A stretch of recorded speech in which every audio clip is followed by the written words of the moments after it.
ఇద్దరు వ్యక్తులు కొంత సొమ్మును 2 సంవత్సరాల కాలానికి అప్పుగా తీసుకున్నారు. ఇద్దరు 10% వడ్డీ రేటు ప్రకారం తీసుకున్నారు.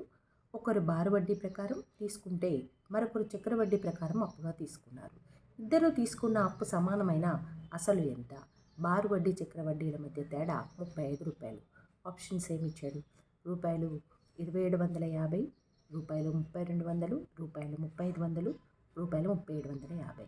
హాయ్ అండి, వెల్కమ్ టు సుమా స్కూల్.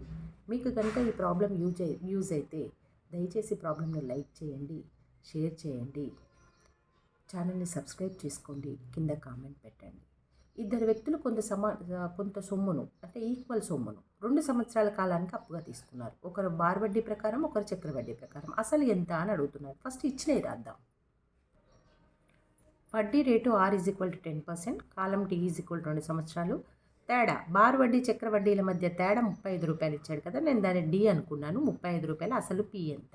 మనం నిన్నటి ప్రాబ్లంలో చూసాం కదా, బార్ వడ్డీ చక్ర వడ్డీల మధ్య తేడా 2 సంవత్సరాల కాలం ఇచ్చినప్పుడు ఒక ఫార్ములా అనుకున్నాం. ఆ ఫార్ములా రాస్తాను చూడండి. D=P/R/100 ఇది ఓన్లీ 2 సంవత్సరాల కాలం ఉన్నప్పుడు బార్ వడ్డీ చక్ర వడ్డీల మధ్య తేడాకి ఫార్ములా. ఇప్పుడు మనం ఇచ్చిన సబ్స్టిట్యూట్ చేద్దాం ఇందులో. అంతే కదా, చూడండి. D రూ. 35, P/R ఎంత ఇచ్చాడు? 10% కదా, 10/100 2 సంవత్సరాల కాలానికి మాత్రమే ఒక్క ఫార్ములా. P/R/100 2 సంవత్సరాల కాలానికి బార్ వడ్డీ చక్ర వడ్డీల మధ్య తేడా. P ఇప్పుడు ఇచ్చిన సబ్స్టిట్యూట్ చేస్తే ఏమొచ్చింది? 10/100 దీన్ని సింప్లిఫై చేద్దాం. చూడండి, 35 P/10/100 10/100 ఇవి కట్ చేయండి. ఎంత మిగిలింది?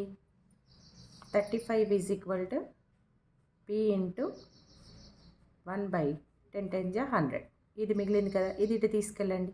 ఇది ఇటు తీసుకెళ్తే చూడండి, P ఈ 100 ఇటు తీసుకెళ్తే 35 × 100 35 × 100 దట్ ఈజ్ ఈక్వల్ టు 3500 రూపాయలు. అసలు కదా మనల్ని అడిగింది, అసలే కదా ఇక్కడ.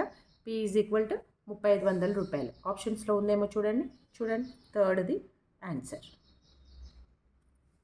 ఇలాంటిదే ఇంకొక ప్రాబ్లం కింద రాస్తాను చూడండి. సేమ్ ఇలాంటిదే ఇంకొక ప్రాబ్లం. 4% వడ్డీ రేటు చొప్పున కొంత సొమ్ముపై 2 సంవత్సరాల కాలంలో లభించు బారు వడ్డీ చక్ర వడ్డీల మధ్య తేడా రూ. 4 అయినా అసలు ఎంత? ఆప్షన్స్ ఇచ్చాడు కదా, ఈ ఆప్షన్స్లో ఏదో కామెంట్ సెక్షన్లో చెప్పండి. సేమ్ ఇదే ప్రాబ్లం ఇట్లాగే యూజ్ చేసి చేయాలి. Thank you.